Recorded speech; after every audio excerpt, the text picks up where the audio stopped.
হচ্ছে নাফসানি, যেটাকে বলা হয় আদগাস ও আহলাম, যেটার কোনো মিনিং হয় না, অর্থাৎ নিজের পক্ষ থেকে নিজের চিন্তা ভাবনার প্রতিচ্ছবি। তাহলে শুরুতে আমরা জানবার চেষ্টা করব যে রহমানি, যেটাকে আরবিতে বলা হচ্ছে রুইয়া বা রুইয়া সদেকা বা সলেহা, সেটা কি, এবং সেটা যদি আমরা দেখি সেক্ষেত্রে আমাদের করণীয় কি। এক্ষেত্রে আমরা সহিহ বুখারীর একটি হাদিসকে উল্লেখ করতে পারি, যেখানে আল্লাহ রাসূল সাল্লাল্লাহু আলাইহি ওয়াসাল্লাম ইরশাদ করেছেন, ইদা রাআ আহাদুকুম রুইয়া ইউহিব্বুহা, তোমাদের কেউ যদি কোনো স্বপ্ন দেখে যে স্বপ্নটা সে পছন্দ করে, মানে স্বপ্নটা দেখে he feels good or she feels good, তার ভালো লাগছে, তাহলে বুঝতে হবে ফা ইন্নামা হিয়া মিন আল্লাহ, এই স্বপ্নটা আল্লাহর পক্ষ থেকে, এটা সাধারণ স্বপ্ন নয়, এটা খুবই অর্থবহ স্বপ্ন। তখন সে কী করবে? ফালিয়াহমাদিল্লাহ আলাইহা, সে তখন এই সুন্দর স্বপ্ন দেখার কারণে আল্লাহ শুকরিয়া করবে। ওয়াল ইউহাদ্দিস বিহা, এবং চাইলে সে এই স্বপ্নের কথা মানুষের কাছে বর্ণনা করতে পারে বা শেয়ার করতে পারে।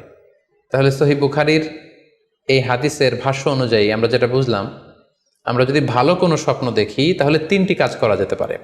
প্রথমত আল্লাহর প্রশংসা করা, যেহেতু আমি ভালো একটি স্বপ্ন দেখেছি, আল্লাহর শুকরিয়া বা প্রশংসা আমরা করতে পারি। দ্বিতীয়ত চাইলে সুসংবাদ হিসেবে এই স্বপ্নটা আমি কারোর সাথে শেয়ার করতে পারি। এটা সবার অন্তরে সহ্য নাও হতে পারে, ফলে আপনি হিংসার শিকার হতে পারেন। সো ভালো স্বপ্ন দেখলে আপনি চাইলে কারোর কাছে শেয়ার করতে পারেন। সেক্ষেত্রে সে যদি আপনার শুভাকাঙ্ক্ষী হয় বা আপনাকে পছন্দ করে, আপনাকে ভালোবাসে, এরকম কাছের কারোর সাথে আপনি শেয়ার করতে পারেন। আমরা সবাই নিঃসন্দেহে এরকম ভালো ভালো স্বপ্ন দেখতে চাই, আমরা কেউই ভয়ঙ্কর কোনো স্বপ্ন দেখতে চাই না। আমরা নিঃসন্দেহে এমন স্বপ্ন দেখতে চাই রাতের বেলায়, যে এই স্বপ্নে আল্লাহ তাআলার পক্ষ থেকে আমাদের জন্য দিক নির্দেশনা থাকবে, অথবা কোনো সুসংবাদ থাকবে, কিংবা থাকবে আগাম কোনো সতর্কতা বাণী।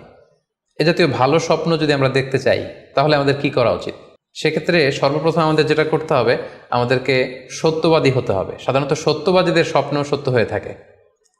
যেখানেই সত্য সেখানেই যেন আমার অবস্থান হয়, আমি যেন সবসময় সত্যের পক্ষে থাকি। 2 নম্বর হচ্ছে আকলুল হালাল, আমাকে হালাল খেতে হবে। যারা হালাল খায় তাদের স্বপ্ন সাধারণত সত্য হয় এবং অর্থবহ স্বপ্ন হয়। পাশাপাশি আল্লাহ তাআলার দেয়া যে আদেশ নিষেধ সেগুলো আমাকে মেনে চলতে হবে। 4 নম্বরে রাত্রিবেলা আমি যখন ঘুমাবো আমাকে অজু করে ঘুমাতে হবে।